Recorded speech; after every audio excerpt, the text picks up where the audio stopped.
할렐루야. 며칠 전에 저녁 예배를 마치고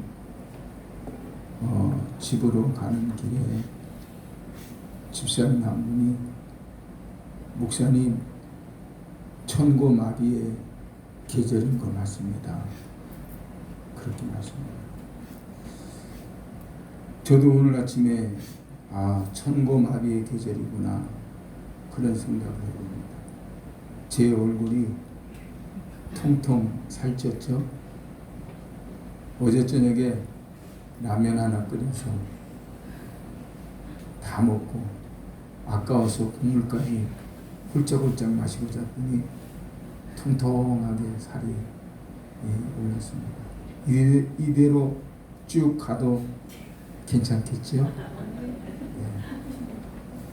제가 살찌는 것처럼 우리 성도님들도 살이 통통하게 쪄서 다시라시며 건강하시기를 원합니다. 저는 오늘 성경 요한복음 6장 22절 이하 40절 말씀을 통해서 세상의 생명을 주는 참떡이라는 제목으로 말씀을 나누려고 합니다. 인생이 살아가면서 목표와 그리고 목적을 가지게 됩니다. 어떤 인생이든지 인생을 살게 되면 인생의 목표를 그리고 인생의 목적을 갖게 되는데 고등학교 정도 시절로 돌아가면 인생이 뭐지? 이런 고민을 하게 됩니다. 또 인생을 한번 깊이 생각해 보게 되는데 이 두 단어 인생의 목표 또는 인생의 목적이 얼핏 생각하면 비슷한 것 같아요. 얼핏 보면 거의 동일한 것 같이 느껴지지만 실상은 두 개가 다른 의미를 가지고 있다. 그 다른 이유는 목표가 방향을 이야기한다면 목적은 의미를 이야기하기 때문입니다. 그래서 어디로 가야 하는가 이런 생각을 하게 되면 어디를 가십니까? 이런 질문을 하게 되면 그것은 목표가 뭡니까? 하고 목표를 묻는 질문이 되는 거죠. 그런데 왜 사십니까? 이렇게 묻게 되면 그 질문은 어떤 목적을 가지고 인생을 사십니까? 하는 질문이 되는 거죠. 한 가지 우리가 분명히 알아야 되는 것은 인생을 살면서 목표에 집착하는 사람이 되면 안 된다 하는 거죠. 인생을 목표에 집착을 하게 되면 목적을 잃어버릴 수 있고 자칫 우리에게 주어진 시간을 낭비할 수 있기 때문에 우리는 작은 목표가 아닌 인생의 목적을 확실하게 하고 그 목적을 향해서 뚜벅뚜벅 걸어나가는 지혜로운 삶이 우리들 가운데 충만해지기를 주님의 이름으로 축원합니다. 다윗은 시편 138편 8절에서 이렇게 기도합니다. 여호와께서 나를 위하여 보상해 주시리이다. 여호와께서 나를 위하여 보상해 주실 것을 나는 믿습니다. 이렇게 기도를 합니다. 이 기도는 자기를 향하신 하나님의 목적이 이루어지게 해달라는 간구의 기도입니다. 즉 다윗이 간구하는 기도의 목적은 자기 자신 개인의 야망이나 어떤 소원이나 어떤 목표를 이루기 위해서 주님 앞에 간구하는 기도가 아니라는 겁니다. 내가 원하는 것이 하나님이 원하지 않는 것이 될 수도 있기 때문에 다윗은 자기의 야망이나 자기의 목표를 성취시켜달라고 기도하지 않고 하나님의 인자하심과 신실하심에 의거해서 하나님의 뜻을 이루게 해주시기 원합니다 하고 기도하는 거죠. 여호와께서 나를 위하여 보상해 주시리이다 라고 하는 이 말은 다시 말하면 하나님의 뜻이 성취되게 내가 살아갈 수 있도록 원합니다.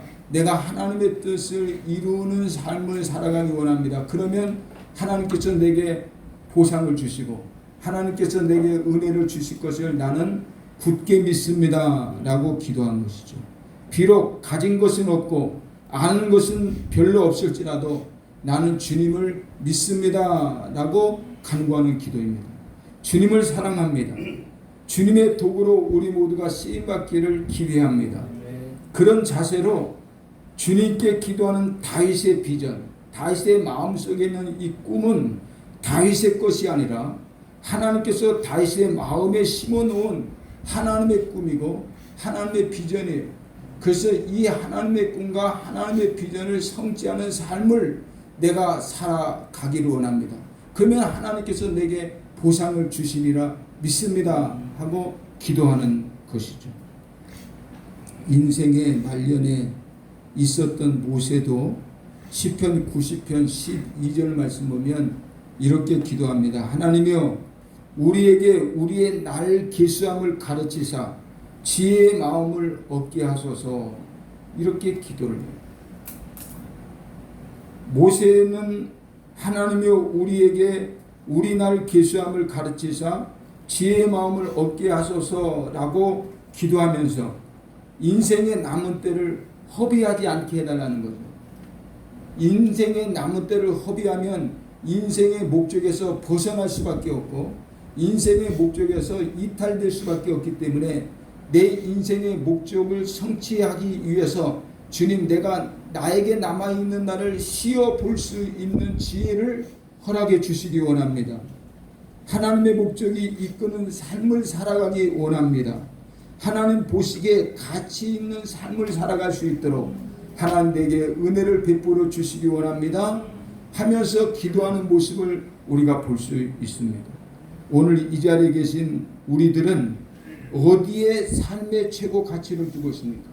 내 삶의 최고의 가치를 어디에 두고 우리가 한 걸음씩 걸어가고 있는가 하는 말입니다. 혹시 덧없는 것을 얻는데 내 인생을 투자하고 있지는 않습니까? 덧없는 것, 변하고 썩고 없어질 그것에 내 인생을 지금 투자하면서 작은 목표를 향해서 나가면서 만족하고 있지는 않는가? 보다 귀한 것, 보다 가치 있는 것, 영원한 것에 우리의 시선을 고정해야 되리라 믿습니다. 요즘 보면 가치 없는 것에 인생을 투자하는 사람들, 가치 없는 것이 가치 있는 것으로 혼돈하고 가치 없는 것에 투자하는 인생을 살다가 된소리를 맞는 경우들을 보게 됩니다. 우리는 우리 인생을 가치 없는 것에 투자하지 말고 가치 있는 하나님이 세워놓고 계시는 그 목적에 우리의 인생을 맡겨서 하나님이 준비하신 그 계획 안에서 복을 받아가는 저와 여러분이 되기를 주님의 이름으로 권면합니다. 그래서 그것을 성취시켜 주려고 주님은 우리를 초청하고 계시는 겁니다.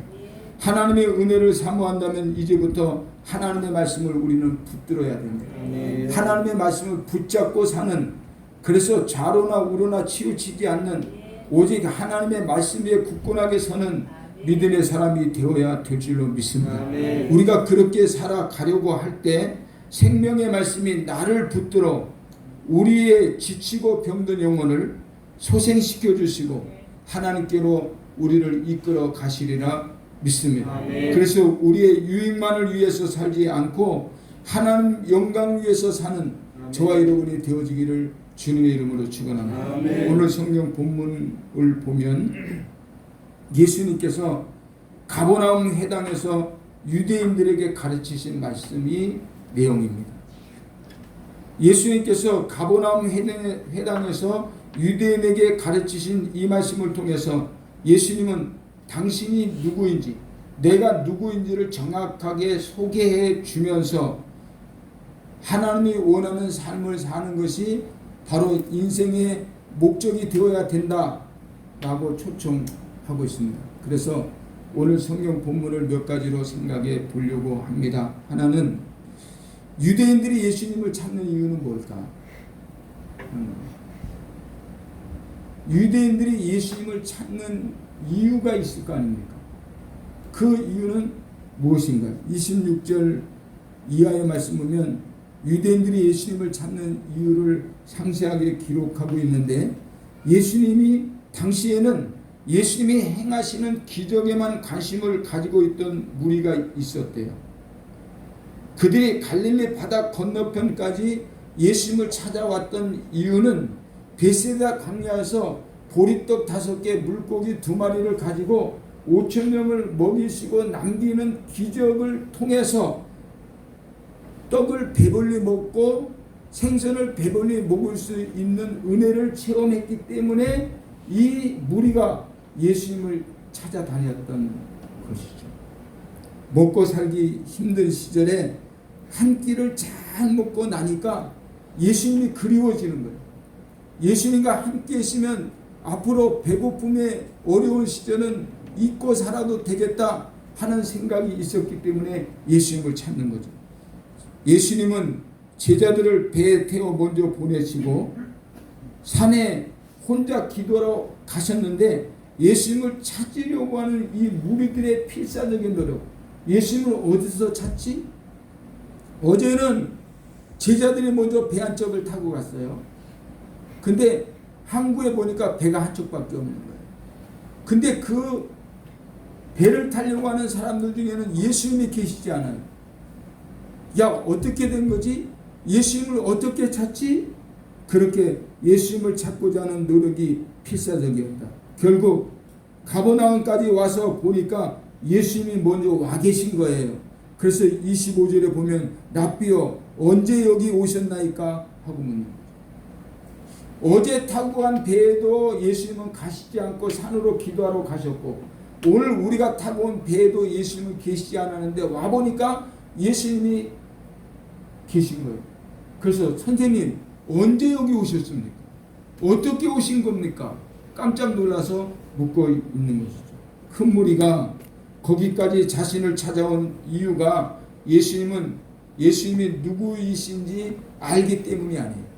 예수님이 하나님의 아들이시고 하나님의 아들 되신 그리스도를 내가 만나서 영생의 문제를 해결해야지, 인생의 목적의 문제를 해결하고 나는 하나님의 은혜 가운데 거해야지 해서 그런 문제를 가지고 예수님을 찾아 나온 것이 아니다 하는 것이죠.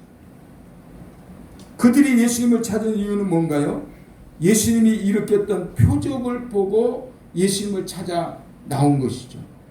오늘 요한복음 6장 2절 말씀 보면 이렇게 말합니다.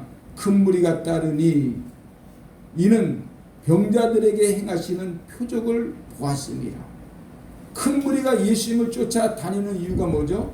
병든 자를 만나면 병든 자를 치료하고, 굶주린 자에게는 보리떡 가지고 배불리 먹여주시고, 이런 예수님을 통해서 나타나는 표적이 있기 때문에 그 표적을 보고 예수를 찾아 나섰다, 이렇게 말씀하고 있는 거죠.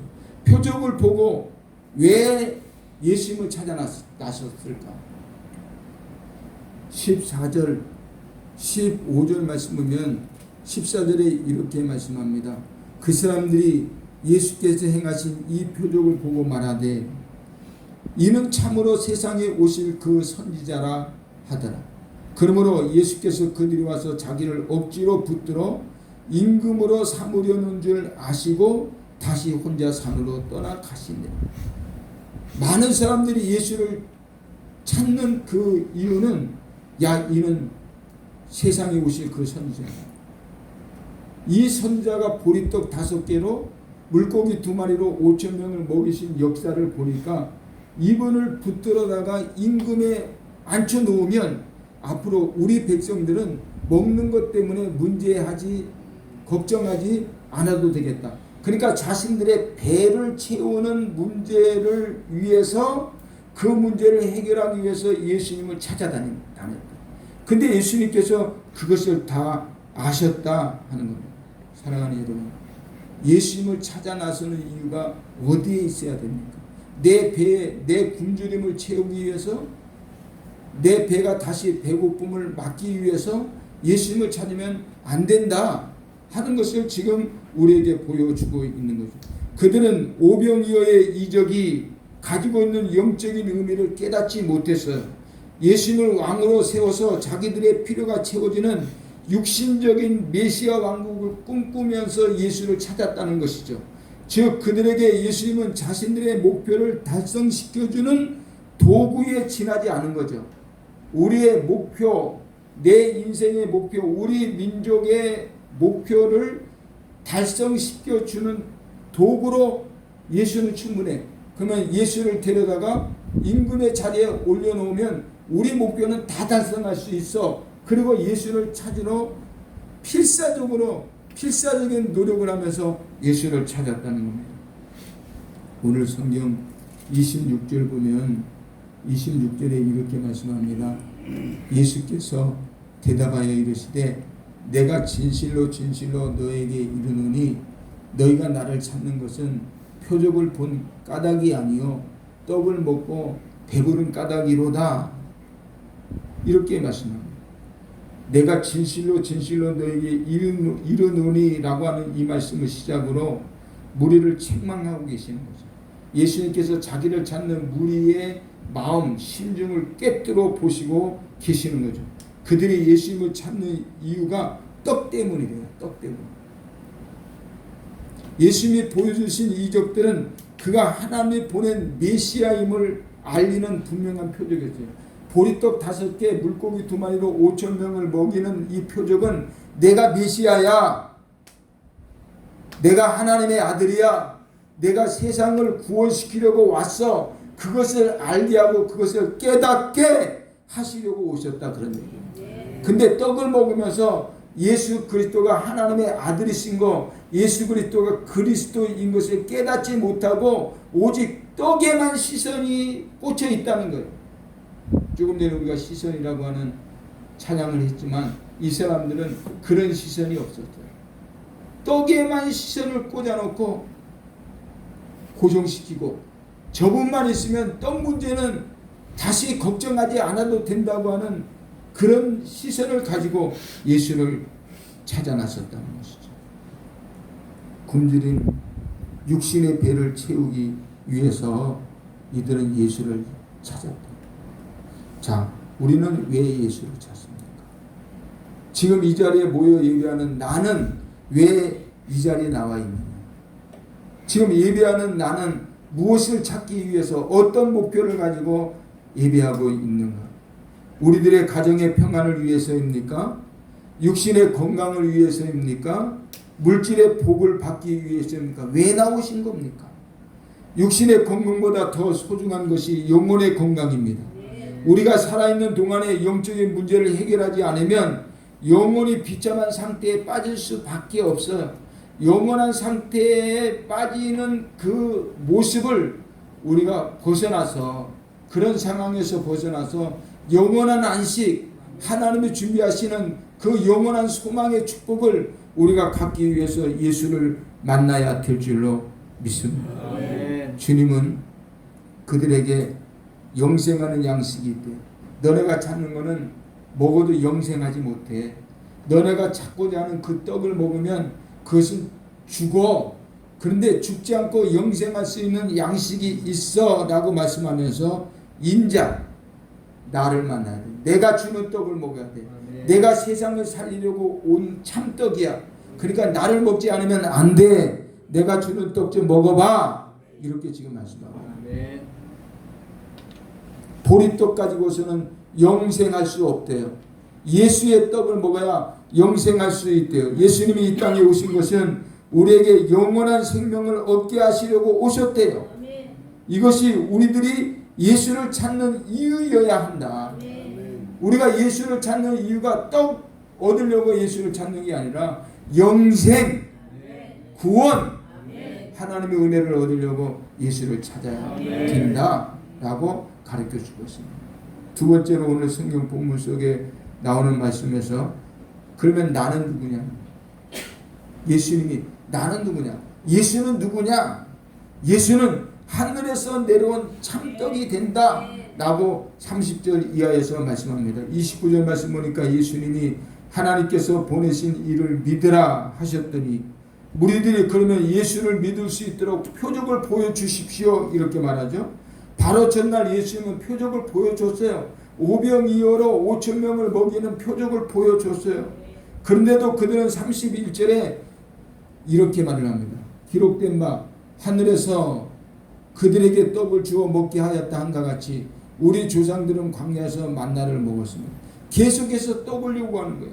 31절에서 다른 표적을 요구하면서 표적의 근거로 모세가 광야에서 만나를 주어 먹게 한 사실을 들었습니다. 그때 예수님은 그 떡은 모세가 준 떡이 아니라는 거예요. 그 떡은 모세가 준 게 아니야. 내 아버지께서 너희에게 하늘로부터 참떡을 주신 것이야 지적하면서 너희 생각이 전혀 잘못됐어. 떡이 어디서 온 것인지도 모르잖아 하고 지적하는 모습을 우리는 보게 됩니다.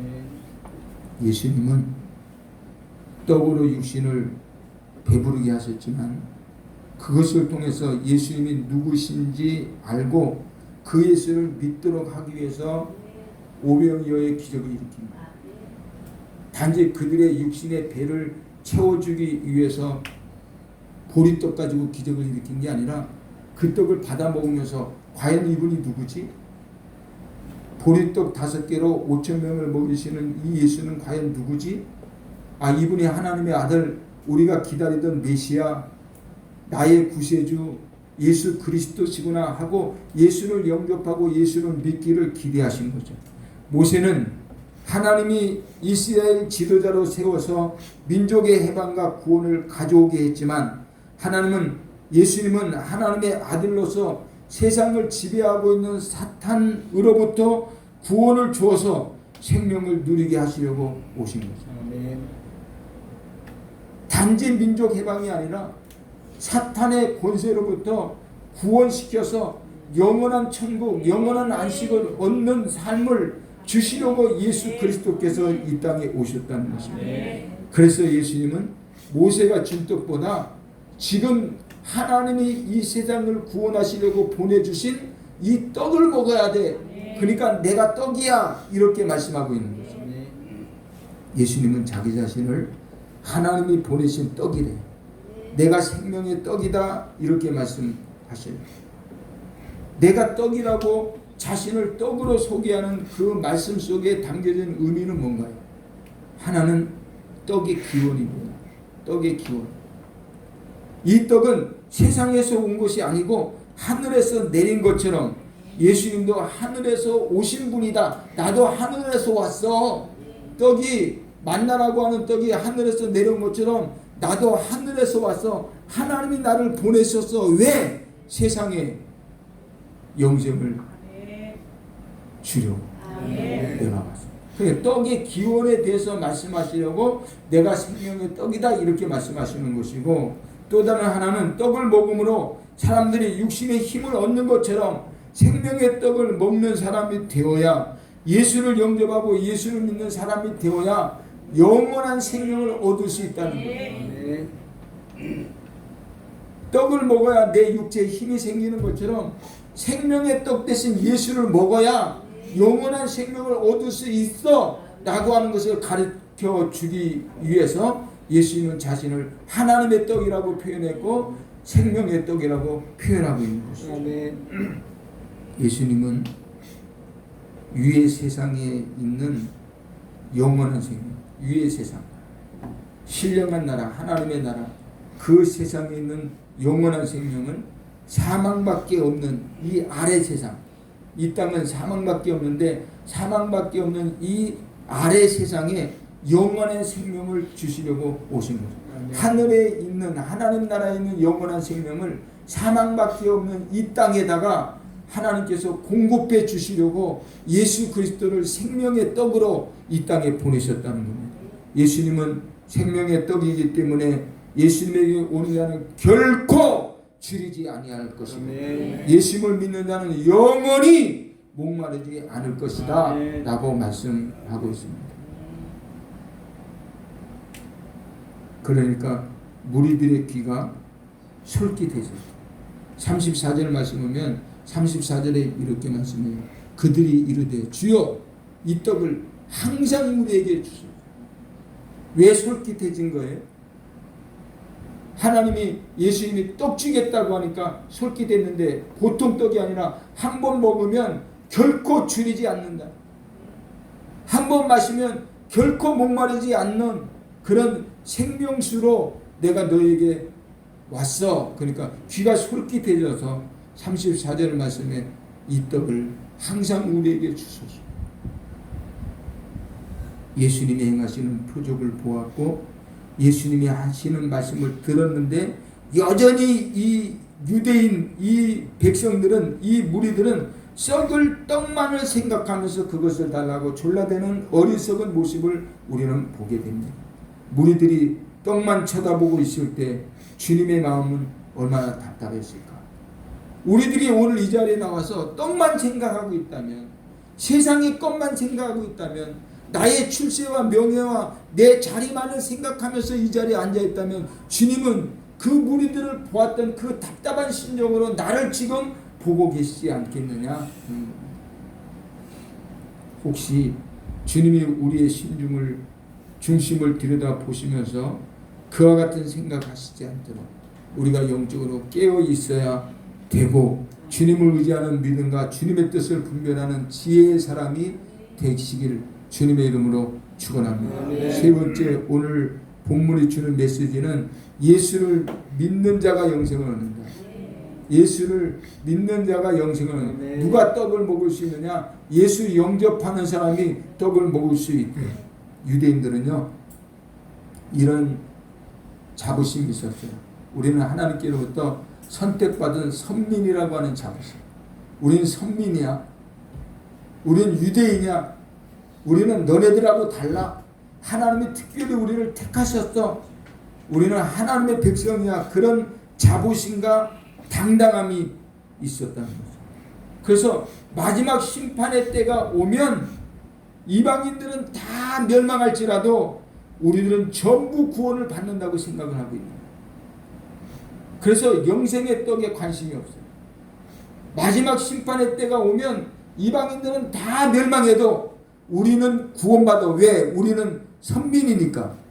우리는 특별한 백성들이니까 영생의 문제는 걱정 없어. 그러니까 영생의 문제에 관심이 없어요. 오직 먹는 것에만 관심이 있는 거예요.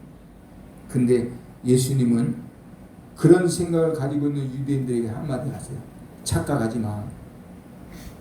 너 생각하는 거 그거 착각이야. 그거 잘못된 생각이야. 예수님은 이렇게 말하죠. 아버지께서 내게 주시는 자만 구원을 얻는다고. 아버지께서 내게 주시는 자만 구원을.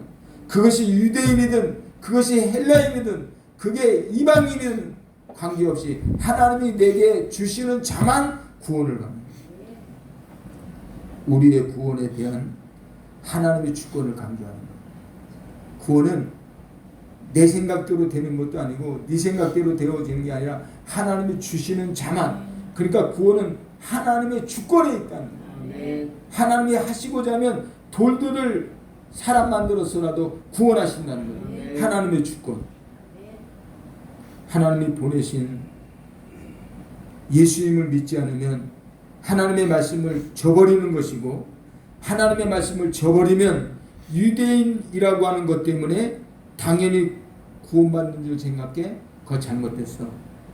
당연히 구원? 그런 건 없어. 하나님이 내게 주시는 자만 구원받아. 또 이렇게 말씀하면 내게 오는 자는 내가 결코 내쫓지 아니하리라. 이렇게 말씀합니다. 예수님에게 오는 사람이면 무조건 받아들이겠다는 뜻이 아니라 아버지께서 이미 그에게 주신 사람들을 예수님이 보존시켜 가겠다. 그들을 하나님께서 내게 주시는 자면 내가 그들을 지켜가겠다. 내가 그들을 보호하겠다고 합니다. 저와 여러분이 하나님께서 그리스도에게 보내신 자들이 되기를 바라고, 예수 믿어 영생을 얻는 하나님의 백성들이 되기를 바랍니다. 그런 사람이 누가 있을까요? 왕의 신하, 니고데모, 사마리아 여인, 그 동네 사람들, 38년 된 병자 등 하나님이 택하신 자들이 다 거기 있죠. 예수님을 향한 하나님의 뜻은 하나님의 사람들을 하나도 잃지 않고 구원하시는 거예요. 마지막 날에 다시 살리는 거예요. 예수님을 보고 믿는 자마다 다 영생을 얻게 하시는 거예요. 예수님은 자신에 대하여 생명의 떡이라고, 하늘에서 내려온 떡이라고, 하늘에서 내려온 산떡이라고 이렇게 다양하게 말씀하시는 이유가 어디에 있습니까? 하늘에서 내려온 살아있는 떡은 바로 예수 자신이고, 그가 세상의 생명을 위하여 내어줄 그의 살이 됨을 깨닫게 하려고 하는 의도에서 떡이라고 자꾸 표현하고 있어요. 그래서 우리는 어떤 일이 있어도 떡을 먹어야 돼요. 떡을. 옆 사람과 한번 인사합니다. 하늘에서 내려온 떡을 먹어야 됩니다. 하늘에서 내려온 떡을 먹어야 돼요. 지금은 영생의 떡을 먹는 것과 먹지 않는 것에 차이가 없죠. 떡이 워낙 작으니까. 그거 먹어서 뭐 이렇게 잔이 워낙 작으니까 그거 마셔서 영생의 떡을 먹어야 영생하는 겁니다. 영생의 떡을 먹는 저와 여러분이 되어지기를 주님의 이름으로 축원합니다. 자, 우리는 예수 그리스도를 영접한 영생의 떡을 먹는 사람입니다. 아무런 표적이 없어도 예수를 믿고 따르는 사람이 있는가 하면 그 어떤 표적을 보여줘도 예수를 믿지 않는 사람이 있어요. 여러분 잘 생각해 보셔야 돼요. 어떤 표적을 보지 않아도 예수를 믿는 사람이 있고, 어떤 표적을 보여줘도 예수를 믿지 않는 사람들이 있어요. 유대인들은요, 표적을 보여줘도 예수 믿지 않는 사람. 이방인들은 표적이 없어도 예수를 믿는 사람. 왜냐하면 이방인들은 영생의 궁질에 있는 사람. 영생의 궁질에 있어요. 근데 유대인들은 당연히 영생은 우리 것이라고 생각해서 배불러져 있어요. 하나님의 선택과 믿음은 신비의 영역입니다. 선택은 하나님이 나에게 주신 구원의 선물이지만, 믿음은 하나님의 구원의 선물을 받은 우리들의 의지적 순종이에요. 구원의 선물을 받은 사람이 의지적으로 하나님의 말씀에 순종하는 게 믿음이고, 선택은 하나님께서 하나님의 주권으로 우리에게 주시는 구원의 선물이죠. 분명한 것은 예수님께 나아가는 자는 절대로 버림받지 않는다. 예수님 앞에 나가는 자는 절대로 뭐하지 않아요? 버림받지 않는다. 예수님께서 끝까지 보존하고 지켜가신다 하는 겁니다. 저와 여러분이 예수님이 우리에게 주시기 원하시는 영원한 생명을 끝까지 보존해 주셔서 마지막 날의 승리자가 되기를 주님의 이름으로 축원합니다. 마지막으로 오늘 성경 본문이 주는 메시지는 영생을 얻는 사람의 사명이 있다. 너네가 영생을 얻어서 그럼 어떻게 살아야 되는가? 하나님의 부르심에 반응을 보이는 우리들은 누구냐? 요한복음 1장 12절에 보면 이렇게 말하죠.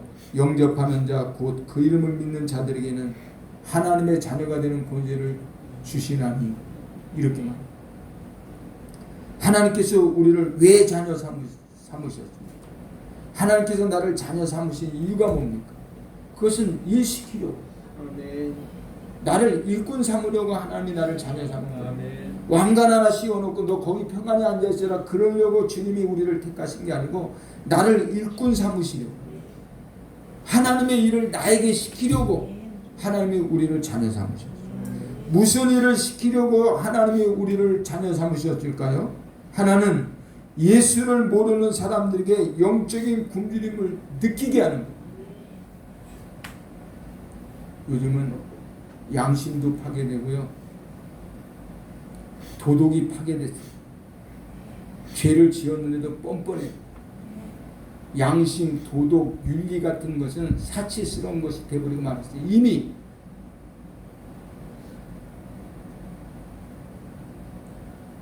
그래서 예수 믿는 사람들은 이제 양심적으로 살아야 됩니다.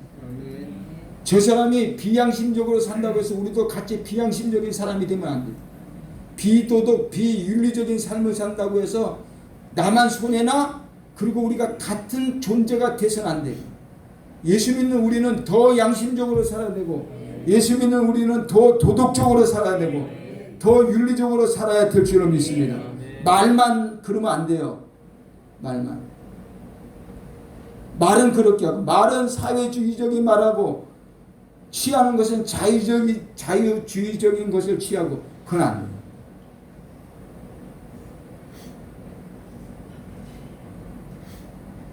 그래서 예수 믿는 사람들의 사명이 뭐냐? 더 양심적으로 살아야 돼. 더 도덕적으로 살고, 더 윤리적으로 살고, 더 말씀적으로 살아서 예수 믿지 않는 사람들이 깨닫게 해야 돼. 아, 나도 배고프다. 나도 양심적으로 살고 싶어. 나도 윤리적으로 살고 싶어. 나도 도덕적으로 살고, 나도 하나님 말씀대로 살고 싶어. 아, 나 하나님 말씀대로 살고 싶어. 나 배고파. 이것을 느끼게 해주는 것이 우리들의 사명이다. 왕관만 쓰고 있는 게 사명이 아니고,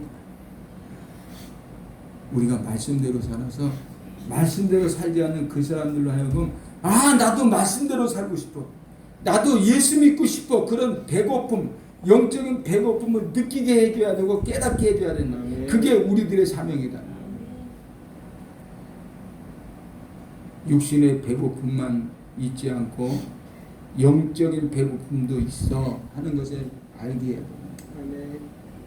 영적인 배고픔이 있는 것을 알아서 예수를 찾으면 하나님이 그를 그리스도에게 보낸 자가 되고, 그리스도가 그의 생명을 지키시고 보존하고 은혜가 되고 축복이 되게 하십니다.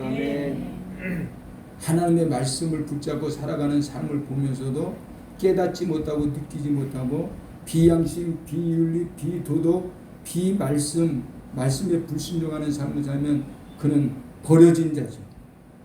유기된 자죠. 유기된 자. 그에게는 영원한 생명이 주어질 수 없죠. 그건 심판의 대상이 될 뿐이죠. 그래서 심판의 대상의 자리에 있는 사람들로 하여금 영적인 배고픔을 느끼게 하는 삶을 우리가 살아야 되는 사명이 있다. 아멘. 또 다른 하나는 예수를 안다고 하는 사람들에게 예수가 누군지 제대로 깨닫게 하는 겁니다. 그냥 예수를 만나지도 못했는데 솔직히, 성령 받지도 못했는데 솔직히, 근데 예수를 아는 것처럼 하고 교회 생활하는 사람들에게 예수가 누군지를 제대로 깨닫게 해줘야 돼요. 그게 영생을 받은 사람들의 삶의 사명입니다. 성령 받은 사람은 어떻게 살아야 되느냐? 예수 만난 사람들은 어떻게 살아야 되는지를 제대로 깨닫게 해야 됩니다. 제가 학교에서 이런 말 했어요. 그리스도인의 사명은 예수 믿지 않는 사람을 예수 믿게 하는 거고, 또 다른 하나는 예수 믿는 사람을 더 잘 믿게 하는 거예요. 영생이 되신 예수를 만난 우리들이 그리스도인이라면 예수를 알고 사는 사람들에게 예수가 누군지를 제대로 알게 하고 느끼게 해야 되는 사명이 우리에게 있는 거예요. 나 교회 다니는데요, 그거로 만족할 수 없어요. 그것으로 영생이 주어지지 않아요. 그래서 예수 믿는 사람들에게 예수가 누군지 더 정확하고 더 분명하게 우리가 보여줘야 되고 깨닫게 해야 되는 사명입니다. 오늘날도 교회 오래 다녀서 지식적으로 예수님에 대하여 많이 알고 있는 사람들이 있습니다. 하지만 예수님을 만나지 못해서 주님과 영적인 교제를 하지 못하는 사람들이 훨씬 더 많이 있습니다. 주일날 예배 한번 드리는 것으로 영적 만족을 취하는 사람이 되서는 안 되죠. 1년 365일 항상 꿈에서조차 무의식 속에서도 주님과 교통하고 아멘. 주님의 말씀을 사랑하고 아멘. 그리고 은혜를 사모하는 삶을 살아가야 될 줄로 믿습니다. 아멘. 생명의 떡이신 예수님을 믿음으로 인해서 영혼의 만족을 경험할 뿐만 아니라 우리가 만난 주님을 그들과 나눔으로 그들도 영원한 하나님의 나라에서 영원한 생명을 누릴 수 있게 하는 것, 그것이 먼저 믿는 우리들의 사명이다. 우리가 어떻게 해야 되느냐? 예수 믿는 그리스도인으로 옆 사람하고 한번 인사합니다. 그리스도인으로 살아야 합니다. 그리스도인으로. 그래서 말씀으로 충만하고 세상적 관심에서 봐도 더 윤리적이고 더 도덕적이고 더 양심적이고 더 상식적이고 더 법치적인, 그래서 어떤 잣대를 들이대도 부족함이 없는 소금으로 빛으로 사는 저와 여러분이 되어지기를 주님의 이름으로 권면하고 그리고 함께 노력해 가기를 주님의 이름으로 축원합니다. 아멘. 기도하겠습니다. 좋으신 우리 하나님, 유대인들은 왜 예수님을 찾았습니까? 배에다가 떡을 채우려고 예수님을 찾았습니다. 예수님은 누구십니까? 예수님은 하늘에서 내려온 생명의 떡입니다. 아멘. 그러나 생명의 떡을 먹는 사람만이 영생을 취할 수 있습니다.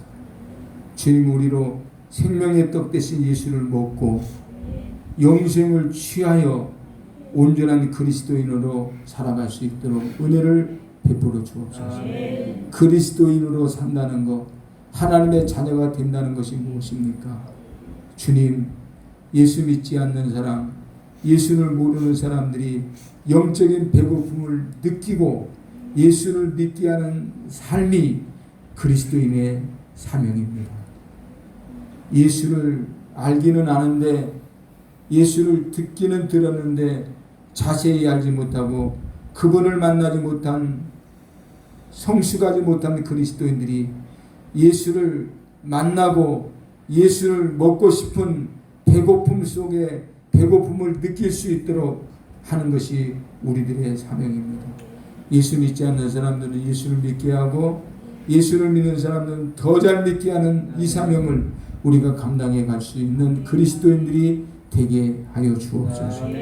세상에는 모든 기준과 가치가 무너져 버리고 말았습니다. 우리가 소망을 가질 데가 없습니다. 하나님, 우리가 목표를 삼을 만한 것도 없습니다. 그것은 우리의 목적이 될 수 없습니다. 오직 주님만 바라볼 수 있도록 하나님 은혜를 더하여 주옵소서. 예수 그리스도 이름으로 간절히 기도드렸습니다. 아멘.